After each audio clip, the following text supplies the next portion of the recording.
ever read or watched something and realized there was something amiss? Some things that didn't quite add up? Well, why don't you grab a cup of coffee as we delve deep into that realm?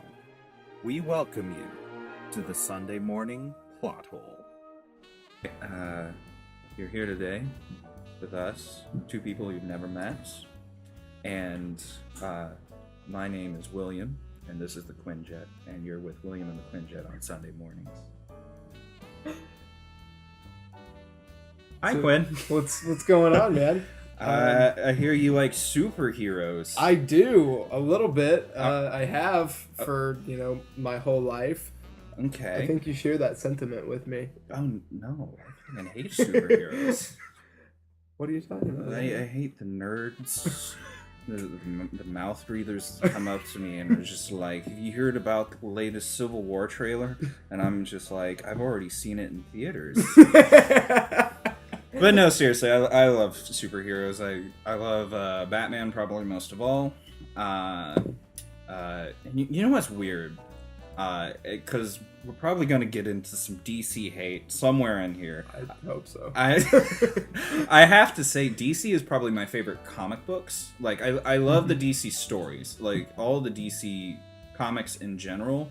I think Batman has probably the best stories of them all. I really love the new Rebirth stories from DC. Yeah, there's a local comic book shop near us, and the lady recommended to him, and I just can't put them down. Yeah. They're fantastic. I've read, let's see, what have I picked up? I picked up Aquaman, because it was written by Dan Abnett, who did Guardians of the Galaxy back in 2008. That weird, obscure one that everybody pretends to be fans of. Yeah, it's actually really good, though, if you're like me and actually have read it. But then I picked up Green Lanterns, which was written by Sam Humphries, which is great. And then The Flash by Josh Williamson is also great. I haven't gotten Nightwing yet. I'm really excited too because he's back in blue. I just did air quotations with my hands for those of you that can't see. But yeah, I'm really excited about that one because Nightwing, I like you said, I don't know if I like DC or Marvel more. It goes back and forth, but when I look at my favorite heroes of all time, Moon Knight is my favorite, so that's Marvel, but Nightwing's up there. Okay, in my top 5. And this can actually get into something I wanted to talk about. My papers here because I'm a professional. Alrighty. We're going to get into a discussion today on what makes a superhero a superhero. And Moon Knight is a perfect example. How do you take what makes him a superhero when he avidly murders people all the time, and Deadpool, who we all consider an anti-hero, who also murders people all the time? What makes Moon Knight a superhero compared to Deadpool? If someone called Moon Knight an anti-hero, I don't know if I would, argue with them on that. However, I think that the difference we can potentially draw is the fact that Deadpool started out as a mercenary, and for a large part very much still is. If you read the 2007 Daniel Way run of that, he's mostly a mercenary that's just gets into these crazy adventures from getting paid to kill people. In the end, he ends up doing right most of the time, and that's why we call him an anti-hero and not just a mercenary. Yeah, and the same goes for Rocket Raccoon and Deadshot, right? Wow, all the anti-heroes have dead in the name. It's do we call that Lazy Rider syndrome? Just kidding. If you actually ever hear this, writers, we love you. Kind of. Hire us, please, God. But no, yeah, I think that's true as well, because I don't know, Rocket Raccoon didn't start out as what we see him in the movie, which most people are familiar with. If you read his 1980s run, he just started as an actual raccoon, right? Yeah, and then they just put robot parts in them. Pretty much, yeah. Okay. And his miniseries, he just fought living toys on Toy World. I need to read this. It's so good. It's awesome. It was drawn by Mike Mignola, who created Hellboy and stuff. I can clearly see that you're a poser fanboy and only just go to see the superhero movies. You're right. You don't actually know anything about comic not a bit. That's why I love talking to people that love Guardians of the Galaxy, like the movie. They're just like, I love it so much. I'm like, bro. well, and here's another thing we can get into a little bit, because I think we'll eventually do a Suicide Squad discussion. We're gonna save that one. We have very many colorful opinions on that movie. But Jesus Christ, what were we even talking about? Like, I am fully aware there's a split between the movies and the comic books. Mm-hmm. That's not a big deal to me, because artistic interpretation is always going to change. There's always going to be different versions of the character, because the 1940s Superman is not the 1980s Superman who fought Doomsday. Right. And got beaten to a bloody pulp to get the 80s version of clickbait. Superman's dead. And that was another one, like Justice League versus Teen Titans, which I like that movie. That was the definition of a clickbait movie. Really? I haven't even watched You haven't seen it? They fight the Justice League for about 30 seconds. Oh. And the Justice League were all mind controlled. Like, they had a little bit of a qualm, but it was just clickbait, the movie. That's all it was. But they had some really great scenes in it. Yeah. DC animated movies. Send your writers to the right? Yeah, one. like the animated. Have you DC seen movies. the regular Suicide Squad movie? The cartoon one, which was Batman Assault on Arkham. Yeah, I actually have seen that one. I love that movie. That one's really good. They have a lot of... Which, again, we'll not get into this now. But if you haven't seen that one, go see that movie. It's great. Alright, next thing is... Why do we consider people trying to do the right things in these comic book stories villains from the start? An example is Amanda Waller. Amanda Waller, for those not in the know, because she has been kind of obscure until she just got introduced into the mainstream through the Suicide Squad movie. She almost has completely justifiable needs. Mm-hmm. Like, she's scared of Superman, which is very, very justifiable, because he could literally murder us all if he wanted to. And we always see her as the bad guy. Why do we see someone trying to do the right thing as the villain, whereas we see someone trying to do the wrong thing, like Deadpool or Deadshot, as the heroes of the story? And do we even consider them superheroes at that point, compared to, like, Amanda Waller, who is almost trying to be a hero, but she isn't? What is the difference? I think a lot of it has to do with the way that the story is told. You know, if you're telling a story through the eyes of someone or through the perspective of someone, like, for instance, like American Psycho, the book or the movie, you follow Patrick Bateman, and, like, he's your protagonist in that. Really, I've never read that. I've only ever seen, Psycho. Yeah. The Hitchcock movie. Right. Yeah, well, in American Psycho, you follow Patrick Bateman, who's played by, like, Christian Bale in the movie, and... Oh, I was thinking of Psycho.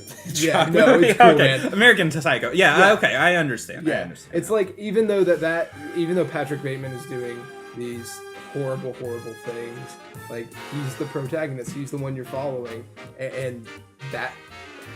he's not a hero by any means, but if you're poising, two characters against each other... say, Deadshot and Amanda Waller or whatever, but you're telling it through Deadshot's eyes, you start to sympathize with him more, because you get more of his internal, his internal monologue, his thoughts and stuff like that. I think that you could very easily tell an Amanda Waller story, just reverse it, and she would be the hero.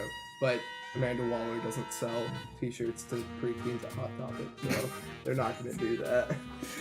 Very true. And like in American Psycho, it's like, you want Patrick Bateman to murder the guy who has the better business card than him? Yeah, we do. And that's so weird. And this is, speaking of Hot Topic and selling t-shirts to general tweens. You and I are both huge fans of this little-known series called The Mighty Morphin Power Rangers. It's true. Nobody knows. But anyways, how come the general public sees some things like the X-Men or Power Rangers as superheroes, but say you or I don't? That's a really good question, man, because I don't see Power Rangers as superheroes. Whenever people talk about it, they're like, yeah, it's just they're a team of superheroes. They're really not. They're not, though. They're like average teens, and they just get some powers from talking head Major. Yeah, pretty much. And they get the shit kicked out of them every single time. Like, it's like the original Mighty Morphin Power Rangers sucked. And I'm not talking about the show. You can love the show. I'm talking about the actual Rangers. Yeah. Every single week they got their asses handed to them. All the time. And here's the biggest one, because, you know, a lot of people consider the X-Men superheroes. I never even saw any of the X-Men as superheroes until Deadpool, which is so weird for me. The anti-hero made me appreciate the X-Men, because to me the X-Men were always like these activists that just happened to have superpowers. Yeah. And they never fought any like supervillains to me. And this might stem from my little known X-Men comic books. I've only ever read like the 70s, 80s, and like Ultimate X-Men. Right. They were always just fighting Magneto. Yeah. And sometimes they fought Apocalypse and who'd they fight in Days of Future Past? The robots. The Sentinels. But they were always aimed at the X-Men directly. They were never aimed at the general public, which is another one that, like, I have a problem with the Power Rangers with. Like, some seasons they are genuinely superheroes because they are protecting all of mankind.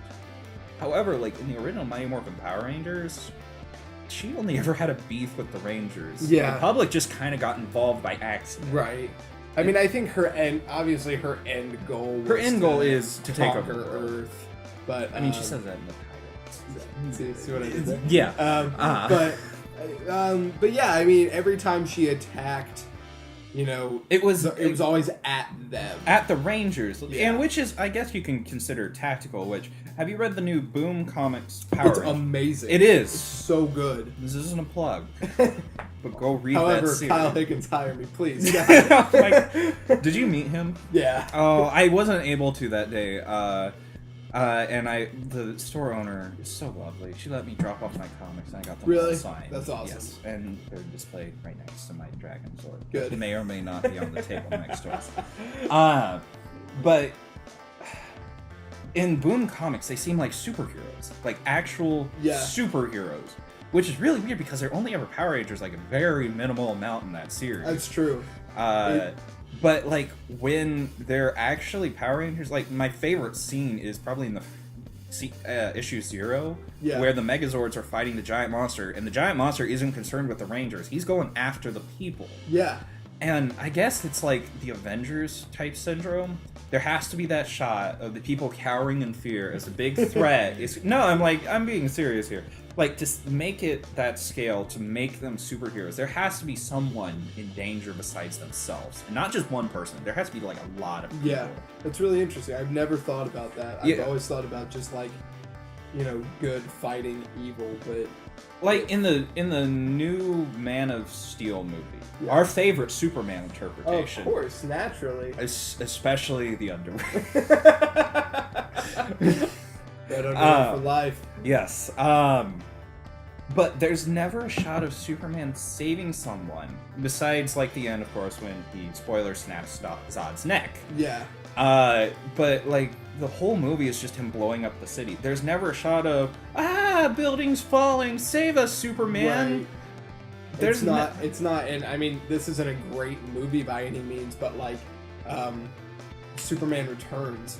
There's a whole montage of him saving people. He's a superhero. That plane is falling. It's just a plane falling, and Superman saves them. It's like, that's what Superman is. It's sewers were exploding. He rushed through the sewers to save lives. Yeah. And we're in, like, Ultron, which is not one of my more favorite Marvel movies. Neither. But Captain America's a hero. Yeah. He didn't let anybody leave until he saved all the people he possibly could. Yep. That's being a fucking hero. Yeah. And I don't know, like, the X-Men in their newest movie, what'd you think of that one, by the way? Man, it was a fun popcorn flick, but that's all it was to me. Yeah, there was schlock in it. There was a lot of beautiful schlock. And it's not offensive by any means. But there was never a shot of the X-Men just being like, my baby, and then Quicksilver runs in and saves her. Yeah. No, the city was already destroyed, and they're just like, oh, we're the cleanup crew now. Yeah. And I guess that's really, like, what kind of irks me. And, like, I could go through every single season of Power Rangers and name which ones were superheroes and which ones weren't. And some of them weren't even, like, in that category. They were just kind of, like, public servants. Like, your favorite season, Lightspeed Rescue, they were just straight up, like, firemen and stuff like that. Absolutely. But they were more superheroes than anybody else because they saved lives. Because they were saving people. Yeah. Even though they were slow as fuck to get there. You're right, but they were also underwater. They had to go from, like, underwater because just building a building in the middle of town where all the destruction is happening. Listen, you gotta be secretive or something like that. But the Rangers had their identities exposed from the start. You're right. You're right. That's always something that's been interesting to me too. For Lightspeed, they didn't get there very fast. There's the difference between what the general public sees as superheroes and what we see. Now, here's follow-up to that. Why is it that the public may not see someone with no powers, such as Daredevil or Batman, as not a superhero, but we do?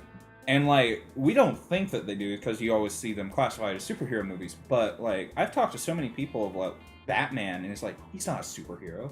Yes, he is. Yeah, I don't know. I think people just like to be picky about that. Honestly, like... Well, let's get in the mindset of someone that's just used to the general idea of superheroes. You have to have super strength or something like that, which Batman almost does. Yeah, he's, like, the most physically fit dude in the world. He has perfect IQ. Oh, I would like to have been in that Affleck. but no, but I he does. He's incredibly intelligent. He's at the peak of any human physicality, and he's a billionaire, which honestly is the best superpower of all. It's just being filthy fucking rich. Like, if Elon Musk wanted to, he could be saving the world right now. I guess he kind of is. Tesla's cool, but, like, I don't know. Like, I've always considered Batman a superhero, because then you get into it, like, is Green Lantern a superhero? Because he doesn't have any powers, he just has a ring. Yeah, but he can, like, move things with his mind and whatnot, and, like... But that's just all because of the ring. But, like, Daredevil, his power is he can hear a little better. Yeah. But he's a superhero. Yeah. Because he fights the seedy underworld. And he does have those shots of, like, him saving people. Yeah. Or, like... Oh, God, I'm almost tempted to say Ghost Rider. Because Ghost Rider, like, he has the Hellspawn. This might go back to the anti-hero discussion, but do we see him as a superhero? I'd say so. Because Ghost Rider tries to save people. I think in his own way. Yeah, but I think that's a really, really interesting distinction that we can make, and that I've really never thought about is what makes a superhero just the fact that you're trying to save people from, you know, certain peril. Because in that case, we go back to the first discussion of Moon Knight, and that's what Moon Knight does. Like, he does it in really fucked up ways, a lot like the Punisher does, where it's like, man, he's killing people left and right, but he's doing it to save other people, good people that are innocent. Whereas Deadpool necessarily doesn't try to save people. I don't know. But yeah, I think that it comes down to the intent to save people by whatever means that is. Because then you always look at, like, I think Magneto's one of the most interesting comic book characters ever written, because he's like the epitome of your villain that's trying to do right. He wants what is best for the mutant race and for his kind, but the way he does that is through almost like genocide. Yeah. And it's like that's super fucked up, and so he's not trying to save the general people. He's trying to save the ones he wants. Exactly. It's kind of like Hitler Youth. He's picking the ones he wants. No, exactly. Which might be why we hate him. Yeah, and we do. But then, like, you can read, like we said earlier, you can read a Magneto storyline. There's a really excellent one Cullen Bunn wrote. Especially in, like, even in the newest movie, which we both agree is schlock, but, like, his wife's story is, like, heartbreaking. It is. Like, he accepted humans for once in his life, and then he just got fucked. They get killed, yeah. So it's like, when you look at him, he's not a he's not a hero, but he's not necessarily a villain. He's not a villain like the Joker is. The Joker just goes out and wants to kill people. Mm-hmm. That's what he does. Magneto has... No, he wants to be a thug. That's right. And get a lot of money. With tattoos. And then pimp his wife out. That he loves so much. That scene was so weird. It didn't make sense. I was so confused. I'm just like, what's going on? And he genuinely... No. We're not getting into Suicide Squad. We're not getting into Suicide Squad. It's a whole nother episode. We can go for hours about what was wrong with... I never saw Michael Keaton as a superhero as Batman. Really? Because, for one, which Batman Returns is probably my favorite of the 4, 90s Batman ones. Right. I prefer it over the original Batman. Okay. Just because of how weird it got. It's so weird. But there are times Batman does come in to save the town, and it's the whole time it's just like, oh no, we're getting attacked by the Triangle Gang, I think it's called. Yeah. And it's like, turn on the signals. Yay, Batman's here to save the day. And then just fucking murders people. Yeah. The most Batman thing to do, which is when people get really upset about Batfleck, I'm just like, have you seen the original Batman? Yeah. He murders the shit out of everyone. He does. And I don't know, man, with those movies, because it was Tim Burton. Yeah. And definitely, I don't know if Michael Keaton would have murdered people if it was his vision. Yeah. Same with Ben Affleck. I definitely think Ben Affleck was like, I'm not Batman. No. But Zack Snyder handed him that sweet check. I know you're a really big fan of Zack Snyder. The thing about Zack Snyder is... I don't hate him at all. I like some of his movies. I love Dawn of the Dead. Do you want me to be blasphemous for a second and make you hate me? Because I know you love this movie. Yeah. I like Watchmen. Dude, I like Watchmen too. Do you? I thought you got in heated discussions with one of our other friends. I'm not... Martha! Hates Watchmen. I like Watchmen. I think it's really good. I mean, it's not... I really like the music choices in it, which is really weird, which I'm sure we'll get in discussion with the Suicide Squad.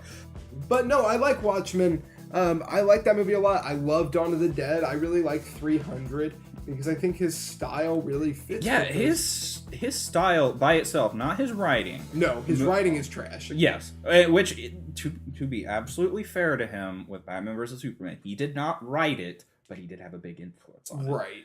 And but would you consider Batman in that movie a superhero? Would you consider Superman in that movie a superhero? Because there are scenes where Superman, because I think they tried to retcon it, where he's saving people. It's in the most depressing manner possible. Yeah. Where he's just but there's that scene where he's coming down with the shuttle, and then he's pulling the boat out of the water, classic Superman scene. Yeah. He said it's such depressing music, he doesn't want to do this, right. and I'm like, no, Superman should be I'm here to save the day. Exactly.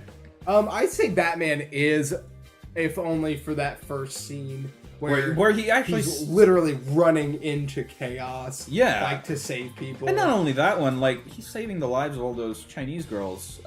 Which was a fucking great scene. It was. Mr. Snyder, I will give a lot of credit to. Whenever it was Batman on screen, it felt like Batman. Yeah. Well, whenever it was Superman on screen, it felt like Batman. Yeah.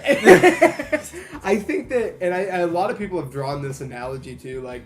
I think he just wanted to make a Batman movie. Oh yeah. And they said, "Hey, you want to do Superman?" And he's like, "Can I do Batman afterwards?" And they're like, "Sure, awesome. I'll just make a Batman movie and call it Man of Steel with, dark navy blue and no red underwear." It's fucking stupid. I'm gonna defend this a little bit. Would you like the suit if the tones were just turned up on the contrast bar just a little Absolutely. bit? If it was a bright, colorful one, I think the suit would look great. Yeah, I could get past no red underwear if the blue was not black. Yeah.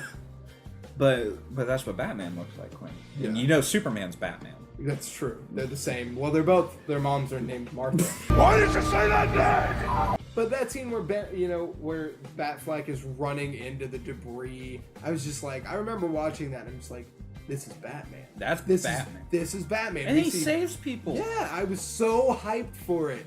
And then the rest of the movie happened, and I was oh my god, no! And they always made a point. I don't know if you noticed this in Batman vs Superman. When Doomsday showed up, Anderson Cooper came on the TV to tell everyone there's nobody in town. They all went home for the night. And then when Doomsday went to the island, their commander was like, oh, he went to Riker's Island, but it's uninhabited. There's no one here. There's nothing here. Audiences, don't hate us, please, God. It's like they're trying to G.I. Joe it where the plane blows up and the little parachute comes out. Oh my god. Yeah, man. Alright, I have one final question to wrap up this. So you and I hate Star Wars and Star Trek. We can't stand those movies. Hate them so much. There's a lot of heroes in those movies, like Luke Skywalker, Rey, and the memorable characters in the prequels. You're right. But why don't we consider them superheroes? Because they do, like, Captain Kirk in the latest Star Trek movie was so heroic in trying to save all of his crew. He didn't save them all, but he tried. And then there's, like, Rey, who didn't try to save anybody, who has remarkable superpowers. And then there's Luke, who actively tried to save everybody and did, and, like, blew up the Death Star and stuff. Why don't we consider them superheroes even though they have superpowers? That's a good question, man. I don't know. I think for me, a big hang-up with those kind of things are where they originated. It's think, just tone, isn't it? Yeah. If a superpowered person appears in a comic book first, I'm like, they're a superhero. It's comic books. Yeah, and that's a really interesting thing because nobody could like make an original character now and like almost be considered a superhero unless it was in comic book form first. And that's really depressing. Yeah, like, I mean, try and think of a movie where it's just like... Chronicle. That's such a good movie. It's a good movie. So good. Great movie. But, like, on the list of superheroes, you don't go to Chronicle, even though they all have superpowers. Yeah. Great arcs and everything like that. But, like, do they have to be comic book first to be considered superheroes? I mean, I challenge you to find one that isn't. The only ones that I can think of that would be like, you know, you think of Harley Quinn as like a super villain. But she was also with Batman. Exactly. Who was in the comic book first. Yeah. But yeah, I mean, I can't really think of any, you know, superheroes or supervillains that have originated in, you know, movies or TV or any of that. Like, I think they mostly all... They always have to have an association with comics, and that's kind of depressing to me. Like, there's never going to be the next Batman. There's never going to be the next Superman. Like, this is the peak, which is really weird because they're idealized of what humans want to be. Right. And that's really weird to me that, like, our version of superheroes is always going to be the things humans can't. Yeah. Whereas, like, characters like Daredevil or Batman are characters we could be, but we don't see them as superheroes, or at least the mainstream would not see them as superheroes. And that's so optimistic and cheerful. Yeah, right. I don't know. I've always made the distinction, because there's that big, you know, argument. Who's better, Batman or Superman? Batman. I totally Every agree. version of the comic always wins, but if, and it's not just like who would win in a fight, it's just who's a better character. And there are people that will argue Superman, there will be people that argue Batman. But I think what is important to take away from both of them is Superman is everything that we as humans should strive to be. But Batman is who we can be. And I look at that and I go, I would rather read or watch the guy that I have the possibility of being like, rather than someone that I know that I can never be. So what we've gotten down to in this conversation, if you're still with us, is see Fantastic Four: Rise of the Silver Surfer. Yep, hands down, best movie ever made. Go see it. Tune in next time where you can hear us talk about Suicide Squad in full depth and length, and it'd be a good time. Be so fun. We're gonna try to get some other perspectives of this because we don't want just our uber nerd knowledge of this movie interfering. But God, it was so fucking bad. It was. All right, this is your mid-credit scene teaser. You think it's over. Here's some silence. All right, Suicide Squad fucking sucked. We'll see you next time. Thank you to everyone who listened all the way. We only use the best royalty-free and copyright-expired music YouTube won't flag. All rights have been reserved. Any opinions are just that, and nothing is to be taken as fact for persons living, dead, or fictional. Hope to see you soon.